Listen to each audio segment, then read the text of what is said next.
Hey, my name is Jack. Today I will represent an amazing list of electronic products. This video about security access control keypads. If this video helped you to select a nice product, please put a like and subscribe to this amazing channel.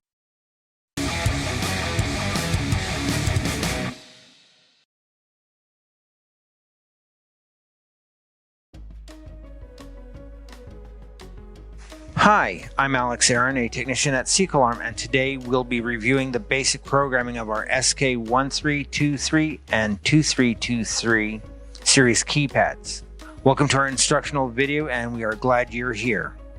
In this video, we will begin by going over the following: basic programming and advanced programming.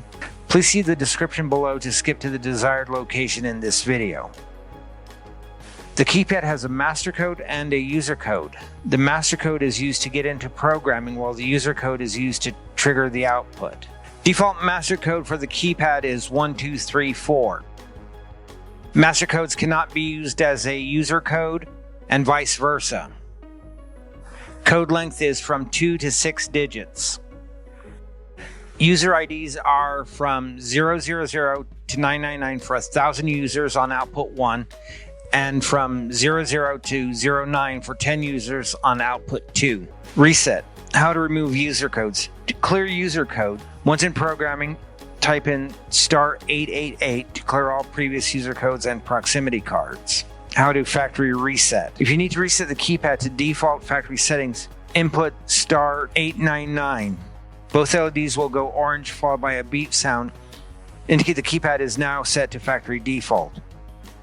If you ever lose your master code, power down the keypad and hold down the pound key as the keypad powers up. If the default master code does not work, the code length could have been adjusted.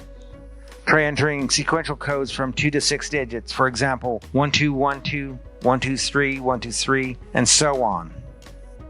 This has been the basic programming video for the SK1323 and SK2323 series keypads from Seco-Larm. We thank you for watching, and we'll see you next time.